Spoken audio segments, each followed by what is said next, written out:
El 19 de marzo de 2024, muchos de los que crecieron mirando los programas de Nickelodeon recibieron una noticia de gran impacto.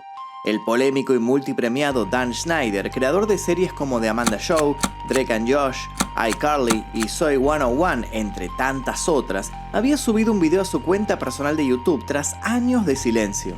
Decidía salir de su ostracismo luego de que se estrenara Quiet on Set, The Dark Side of Kids TV, una docuserie de Investigation Discovery en la que estrellas infantiles que habían estado vinculadas a este sujeto decidían contar la triste verdad vivida cuando las luces de los reflectores se apagaban.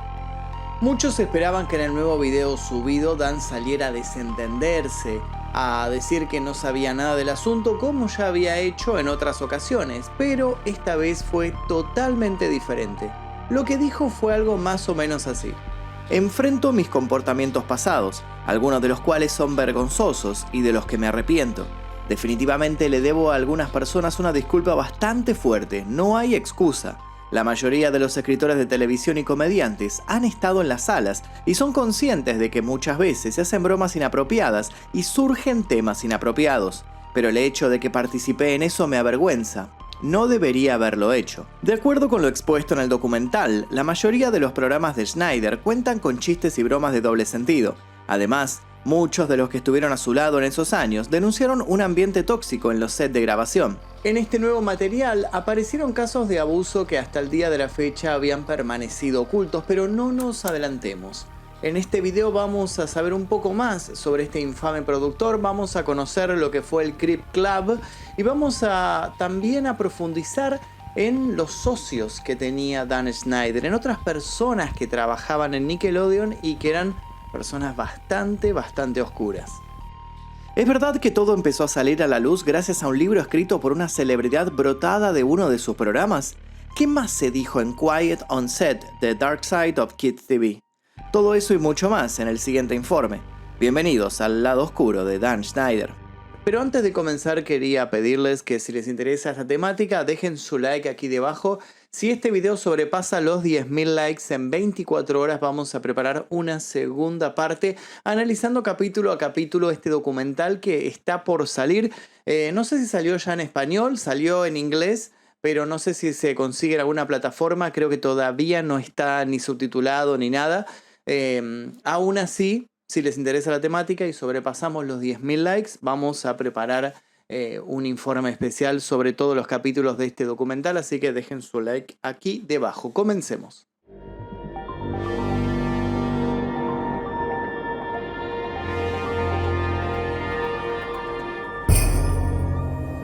¿Quién es el sucio, Dan? Dan Schneider nació el 14 de enero de 1966 en Tennessee, Estados Unidos. En su juventud acudió un semestre a la Universidad de Harvard. No obstante, abandonó la escuela para regresar a su hogar y trabajar arreglando computadoras. Finalmente decidió perseguir sus sueños y mudarse hacia Los Ángeles para luchar por lo que creía que era su verdadera vocación, la actuación. De muy pequeño y con problemas de sobrepeso, había logrado combatir el bullying con astucia y comentarios sagaces. Pronto se había ganado el respeto de sus compañeros, a quienes había demostrado que quizás no era el mejor en las clases de educación física, pero podía ser realmente letal al momento de dar un discurso o contar un chiste. Gracias a esto había logrado cierta reputación y hasta había conseguido ser presidente de su clase. Su sonrisa causaba confianza, su apretón de manos era honesto y sus ocurrencias hacían que no pasara desapercibido. Todas cualidades que en la década de 1980 lo llevaron a coprotagonizar varias películas, incluyendo Making the Raid y Better Off Dead. Schneider también participaría en The Big Picture, Happy Together y Hot Resort. En 1986, Schneider personificó a Dennis Blunden en la serie de televisión de ABC Head of the Class. La serie duró 5 temporadas, de 1986 a 1991. En 1993, Schneider protagonizó la serie Home Free, y en 1994 dio vida a John Eckhart en Tonya y Nancy, una de las dos películas realizadas para televisión acerca del escándalo de las patinadoras Tonya Harding y Nancy Kerrigan. Lo cierto es que no le iba nada mal y todos pronosticaban un gran futuro sobre las tablas para Dan, pero él ya había puesto el ojo en otras tareas. Él quería seguir brillando, sí, pero detrás de cámara. Ser una figura en ascenso lo acercó a varios contactos y fue así como, luego de desplegar su carisma, comenzó a escribir y producir una serie de programas de televisión de gran éxito. programas dedicados en su mayoría a niños. ¿Que cómo le fue? Basta con decir que de pronto se convirtió en un artista revelación, un iluminado capaz de dar vida a productos divertidos, adictivos y originales. Como mencionamos, Dan Schneider fue el encargado de crear algunas de las series de Nickelodeon más icónicas de todos los tiempos. Era básicamente una máquina de generar billetes. Por eso fue sorpresa para todos cuando en 2018 Nick hizo un anuncio muy particular. Rompía vínculos con el multifacético y prodigio de la televisión. Pero, ¿por qué hacía esto? Todo se tornó más que sospechoso en vistas del contexto. Unos meses antes había comenzado la proliferación del movimiento Me Too, movimiento que tras las denuncias contra un famoso productor de Hollywood empezó a mostrar el costado menos conocido de los estudios de entretenimiento. Que Nickelodeon cortara relación con Schneider fue algo lógico para muchos. Dan ya llevaba acumuladas sobre sí unas cuantas sospechas por comportamiento indebido. Se trataba de rumores que se habían ido acrecentando cada vez más y más. De hecho, pudieron rastrearse denuncias que habían sido levantadas en 2002. En esa época, una investigación periodística ya había advertido que el hombre obligaba a los jóvenes aspirantes a actuar en sus ficciones a pasar un fin de semana con él y otros productores en una suerte de campamento donde los menores eran supuestamente entrenados para convertirse en famosos. Pero todo esto no tomó un tinte público hasta que apareció un libro que contó el detrás de escena de todas estas series y de este canal en particular. El libro que destapó todo. En el año 2007 se estrenó una serie que marcaría un antes y un después. Una serie en la que un grupo de amigos crea de modo accidental un web show que no trata en viralizarse, lo que literalmente les cambia la vida. La serie contó con 6 temporadas y generó un amplio número de fanáticos. Hablamos claro de iCarly. Tal fue el éxito del programa que en 2021 se anunció un esperado regreso de la ficción, lo que hizo que un séquito de nostálgicos y fieles seguidores festejaran a lo grande. Sin embargo, la alegría pronto se congeló cuando se confirmó lo que algunos ya habían supuesto. El elenco original de la sitcom no iba a estar completo en el retorno. Miranda Cosgrove iba a estar presente para seguir interpretando a Carly. Jerry Trainor seguiría siendo Spencer y Nathan Kress, Freddy. Pero faltaría uno de los ejes del espectáculo, la rebelde, carismática, graciosa y holgazana Sam Packett. Como dijimos, muchos no se sorprendieron frente a la ausencia.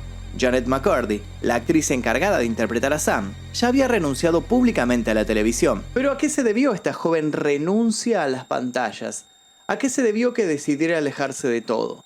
La vida de McCurdy cambió radicalmente cuando su madre murió en 2013. Luego de que eso ocurriera, la chica dejó de arrastrar pesados fantasmas y mandatos y pudo por fin redireccionar sus objetivos y concentrarse quizás por primera vez en sus propios deseos y no en la tediosa labor de complacer a los demás. Por esa época McCurdy decidió editar un libro autobiográfico llamado I'm Glad My Mom Died. En el mismo la joven contó los abusos que recibió por parte de una oscura persona de la producción de iCarly, a quien se refirió como el creador. El creador. Janet McCurdy nunca dijo a quién se refería cuando hablaba del creador, pero las especulaciones no se hicieron esperar. McCurdy aseguró que fueron muchísimas las ocasiones en las que el hombre mayor de edad y en una clara situación de privilegio y poder ejerció diferentes tipos de violencia contra ella. Desde hostigarla para que tomara alcohol diciéndole que otros jóvenes de su edad lo hacían, hasta extorsionarla de modo constante, remarcándole que él le estaba dando la chance de estar en un lugar en el que todas las chicas de su edad querrían estar. Con el tiempo, Janet había ido normalizando las actitudes del creador, que llegaba a hacerle masajes aún sin su consentimiento. Para mantenerla atada a sus intereses, el vil sujeto le había prometido a la joven, a sabiendas de que odiaba la actuación, que podía darle lugar en la dirección del programa. Sin embargo, nunca lo había hecho, todo se había tratado de otra mentira más. McCurdy también escribió que temía defenderse por miedo a ofender a esta persona que de modo inescrupuloso no dejaba de manipularla. Sin embargo, la extensión de los tentáculos de este monstruo aún estaba por comprobarse. Cuando la chica dejó los sets, recibió una llamada de parte de 3 ejecutivos de la televisora. Le querían ofrecer un regalo por su participación en series que habían logrado tanto éxito. En dicha llamada fueron explícitos. Te están dando $300,000 y lo único que quieren que hagas es que nunca hables públicamente de tu experiencia en Nickelodeon, específicamente a todo lo relacionado con el creador. La oferta fue percibida por McCurdy como una ofensa. Ese dinero no era un regalo, no era dinero gratis, era dinero que encubiertamente estaba tratando de comprar su silencio. ¿Por qué deseaba con tanto fervor Nickelodeon preservar al creador? Bueno, la respuesta es sencilla. Nickelodeon le debía al creador mucho de lo que habían conseguido en los últimos años. Si bien nunca se explicita en el libro, queda bastante claro que el creador no es otro que Dan Schneider. Como ya dijimos, en 2018 Nickelodeon decidió no renovar su colaboración con él. Pero para ese entonces las cosas se habían puesto realmente feas y las denuncias contra el hombre se habían incrementado de modo atroz. Un prontuario aterrador. Amanda Bynes sufrió una crisis personal después de abandonar la actuación. Había tocado el pináculo del éxito. Se había hecho famosa por participar en películas como Una chica en apuros, Se dice de mí y Lo que una chica quiere, y en programas de televisión como El show de Amanda. En 2013, lejos de mostrarse sonriente, la ex actriz abrió un hilo en Twitter en el que acusó a Dan Schneider de haber abusado sexualmente de ella, pero no se le dio continuidad a sus declaraciones. Sin embargo, después comenzó a circular un video en redes sociales en donde se ve al magnate del entretenimiento con la chica en un jacuzzi. Además, se viralizó el rumor de que Schneider había embarazado a Bynes y posteriormente la habría obligado a abortar. Y lo de Amanda fue apenas la punta del iceberg. Jamie Lynn Spears fue un ícono de Nickelodeon cuando era pequeña. La hermana de Britney Spears protagonizó la serie Soy 101 y se convirtió en una de las actrices juveniles más cotizadas de aquellos tiempos. Sin embargo, su carrera tuvo que ser pausada cuando a los 16 años quedó embarazada de su primera hija, Maddie Bryan Aldridge. Casey Aldridge, el joven con el que el artista sostenía una relación, fue presentado como el padre de la criatura. Jamie habló también de varias actitudes inapropiadas de Dan y durante mucho tiempo corrió entre los internautas la teoría de que el hijo de la chica no sería de quien dicen sino de Schneider. Alexa Nicholas dio vida a Nicole en Soy 101, producto del que luego decidió alejarse sin dar muchas explicaciones, al menos hasta unos meses después, cuando rompió el silencio. Fue a través de una protesta frente a las oficinas de Nickelodeon que Alexa denunció los abusos que sufrió cuando grababa el mencionado programa. En su Instagram personal se encuentran algunas fotografías de la actriz con algunos carteles en los que se puede leer: Nickelodeon no me protegió. Entre los abusos que sufrió Alexa destaca que recibía mensajes no deseados por parte de un ejecutivo que le ofrecía dinero por su silencio. Por su parte, Ariana Grande, que también trabajó años junto a Dan Schneider, siempre se mantuvo al margen de las denuncias, aunque se filtraron videos de backstage donde se la puede ver visiblemente incómoda. Claro que esto no es prueba de nada, pero sí confirma algo que es recurrente en los testimonios de quienes se sintieron intimidados por el creativo. Dan solía tener una cámara con la que hacía tomas por fuera de lo que se estaba grabando con las cámaras oficiales. ¿Qué hacía Dan con ese material?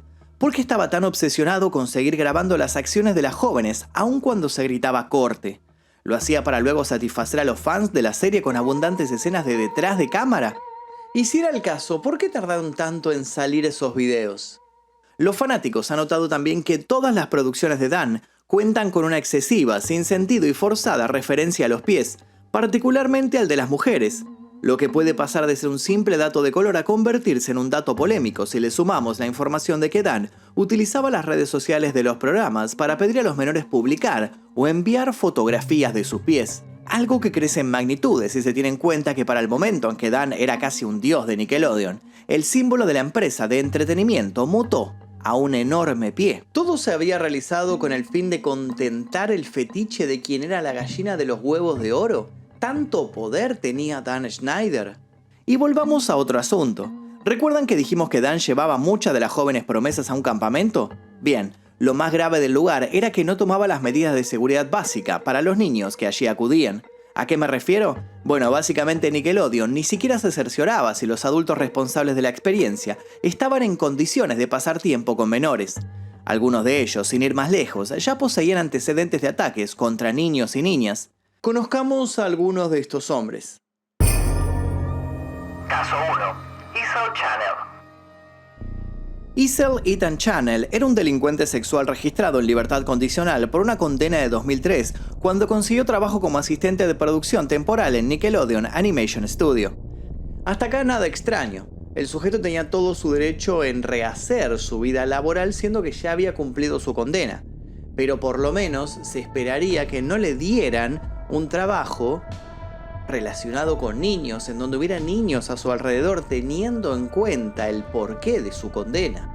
Isel Ethan Channel pasó 7 meses trabajando para Nickelodeon, cuando fue nuevamente arrestado bajo sospecha de abusar de un niño de 14 años, según documentos oficiales. El niño testificó que Channel se hizo su amigo Le compró regalos y lo llevó a Six Flags Magic Mountain. Pero la emoción más grande, dijo el niño a la corte, fueron las numerosas visitas con Janelle al estudio. Sí, Janelle usaba su rol como empleado de Nickelodeon para seducir a sus víctimas y llevarlas a pasear por el lugar, delante del resto de sus compañeros, a los que nunca se les ocurrió denunciar el acto de por sí poco convencional. Un jurado encontró a Janelle culpable en 2009 de un delito menor de agresión y un delito grave de intentar mostrar una película condicionada a un niño en el estacionamiento de la empresa. Fue sentenciado a cumplir 6 meses en la cárcel del condado de Los Ángeles por agresión y 16 meses en una prisión estatal por el cargo de promover el exhibicionismo. El proceso por el cual Issel fue librado de una condena más severa fue duramente criticado, ya que se cree que el hombre gozó de privilegios. Los magistrados no habrían indagado lo suficiente como para conseguir las pruebas que argumentaban faltantes. Pero eso no es todo. Lo de Issel es apenas el principio y sirve de puntapié para que tomemos magnitud de la gravedad del asunto. Por la misma época en la cual Issel entraba a trabajar en Nickelodeon, la empresa ya había pasado por otros casos muy similares al suyo. Caso número 2. Jason Handy. Handy fue sentenciado a 6 años de prisión después de declararse inocente en 2004 de 2 delitos graves, uno de actos lascivos con un niño y otro de distribución de material sexualmente explícito por correo electrónico. Su arresto y enjuiciamiento recibieron escasa atención de los medios en ese momento. Durante el juicio, sus estrategias de defensa se derrumbaron cuando se presentaron como pruebas los diarios personales del hombre, donde él mismo dejaba constancia de la satisfacción que le producía ver y tocar menores de edad. ¿Y quién era Jason Handy? Un asistente de producción de Nickelodeon. Handy tomó más de 1000 fotos de niñas en la escuela primaria al otro lado de la calle de su casa, usando una cámara con teleobjetivo, según documentos judiciales. Se ofreció como voluntario en la iglesia de Malibú, donde trabajó con niños de 6 años, y su trabajo como asistente de producción en uno de los programas de televisión para niños más prominentes del país le dio acceso a pequeños actores dentro y fuera del set. Se estima que el hombre usó las esperanzas de al menos 2 niñas que soñaban con carreras en la televisión para explotarlas y abusar de ellas. Ya con lo narrado hasta acá podemos pensar que Nickelodeon aprendió de sus errores y lo que hizo fue endurecer la averiguación de antecedentes de las personas que entraban a trabajar ahí. ¿Lo hizo? La verdad es que no. Los casos posteriores a estos hablan de una mayor negligencia incluso. Caso número 3. Marty Weiss. Todos conocemos a Corey Feldman. Quizá no sepamos su nombre, pero vemos su rostro y nuestra mente se inunda de recuerdos cinéfilos de los 80. Gremlins, Goonies, Cuenta conmigo y Que no se entere mamá podrían ser solo algunos ejemplos. Muchos crecieron envidiando a este actor que había tenido la suerte de pasearse por todas esas aventuras con las que creció toda una generación. Sin embargo, la fantasía de esa vida soñada se derrumbó cuando Corey Feldman denunció, siendo mayor, haber sido agredido sexualmente y de modo sistemático por la industria del entretenimiento. Entre sus acusados estaba un tal Marty Weiss. Marty Weiss se hizo un nombre en el Hollywood de los 80 como gestor de talentos que trabajaba principalmente con niños actores. Como dijimos, poseía una gran reputación, pero también un prontuario que muchos de sus colegas decidían ignorar. Era un rumor entre muchos que Weiss hacía pijamadas en sus casas con sus clientes o realizaba con ellos paseos secretos. En 2012, Marty Weiss fue sentenciado a prisión por cargos de abuso de menores. Conozcamos el caso. Un joven llamado Hensi afirmó que Weiss lo había agredido sexualmente cuando tenía 11 años. Sus padres habían contratado a Weiss para ayudar a impulsar al chico en la industria de la música. Hensi reveló que el abuso había comenzado poco después de que Weiss lo tomara bajo su protección. Había utilizado la intimidación y la amenaza para evitar que hablara. Amenazó con arruinar su carrera y lo convenció de que tales actos eran bastante comunes en la industria. Cuando Hensi, de 18 años, se dio cuenta de que también había otras víctimas, se enfrentó a Weiss en su apartamento en 2012. Grabó la conversación y esto es lo que la policía usó para construir un caso contra el administrador de talentos. Después del informe presentado por Hensi, la policía arrestó a Weiss y su hogar fue revisado para recolectar cualquier otra evidencia que lo incriminara, pero no se encontró nada. Después de 6 meses en la cárcel, Weiss fue puesto en libertad por buen comportamiento y lo obligaron a firmar el registro de delincuentes sexuales. Sus clientes solían conseguir importantes papeles en los proyectos de canales de televisión. ¿Y quién solía trabajar a menudo con sus contactos? Sí, Nickelodeon. Buena Suerte Charlie, iCarly, Jack and Jill y los Muppets se encuentran entre los varios programas de televisión que han empleado los clientes de Weiss. ¿Ustedes qué creen? ¿Nickelodeon trabajaba con Weisz porque no sabía la clase de persona que era? ¿O se debe a que en esa época este tipo de cuestiones se pasaban por alto? Por último, para remarcar la cercanía de estos sujetos con Dan Schneider, vale aclarar que incluso uno de ellos trabajaba con él y en el mismo proyecto cuando fue encarcelado. Hablamos del tristemente célebre Brian Peck. Caso número 4. Brian Peck. Peck es un habitual en las convenciones de terror y fantasía por sus papeles en películas de culto como Return of the Living Dead y por haber participado en X-Men. Sin embargo, no muchos son los que saben que Brian Peck es mucho más que una cara reconocible en film de esos géneros, sino que es entrenador de actuación y diálogo de Hollywood especializado en niños que desean entrar en la industria. Y si hablamos de cosas que la gente no sabe de Peck, hay que mencionar que no son muchos los que están al tanto de que Peck es un delincuente sexual infantil. La investigación sobre Peck comenzó en 2003 tras una denuncia. Peck fue declarado culpable de 2 de 11 cargos en octubre de 2004 y sentenciado a 16 meses de cárcel, pero tras cumplir su condena regresó a Hollywood y reanudó su trabajo con niños. Uno de los coordinadores de los ya comentados campamentos de Schneider no era otro que Peck. ¿Es lógico que una persona con estos antecedentes ocupara su lugar? Claramente no, y más si se tiene en cuenta que Peck terminaría abusando de una de las celebridades ligadas a Dan Schneider. Y es así como nuestra historia vuelve al principio. Lo que cuenta el documental. Quiet on Set, The Dark Side of Kids TV, devela que Drake Bell, entonces actor de Amanda Show, fue víctima de las manipulaciones de Peck. El hombre lo había instado para romper lazos con sus padres para así poder tener cada vez más control sobre su persona. Bell recuerda cómo, cuando tenía 15 años, se había quedado a dormir en la casa del sujeto para despertar en mitad de la noche con la respiración del otro sobre su cuello. En ese segundo descubrió que estaban abusando de él. El joven quedó helado en shock, sin saber qué hacer ni cómo reaccionar. No sabía cómo salir de la situación. Según su testimonio, tras lo sucedido, llamó a su mamá para que fuera a recogerlo, pero no dejó de ir a la casa de Peck porque no quería responder a la pregunta de por qué ella no quería hacerlo. Además señaló que su abusador se disculpó y le dijo que nunca más iba a volver a repetirse esta situación, pero las cosas solo empeoraron.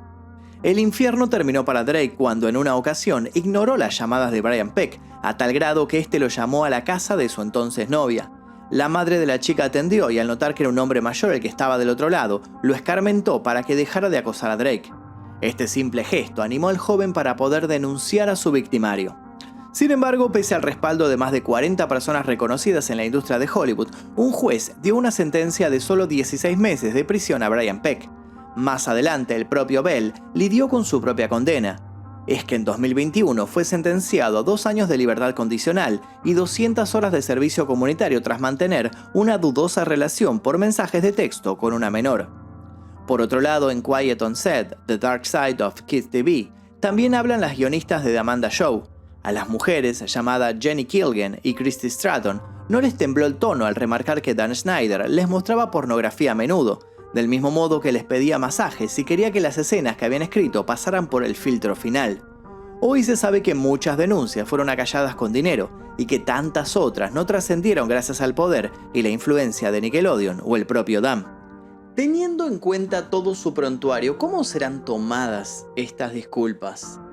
¿Puede recibir un perdón público alguien como Dan Schneider? Y además de esto, ¿no sería hora de que Nickelodeon hiciera un mea culpa por todo lo que sucedió detrás de escena en sus estudios? No lo sabemos. Pero como les dije, si quieren que hagamos más partes referidas a esta investigación que está saliendo ahora, dejen su like. Si sobrepasamos los 10.000 likes, voy a saber que les interesa esta temática y vamos a seguir armando más videos, y si no, seguiremos con otros, porque así hacemos en este canal. Sin nada más para decir, me despido, nos veremos la próxima.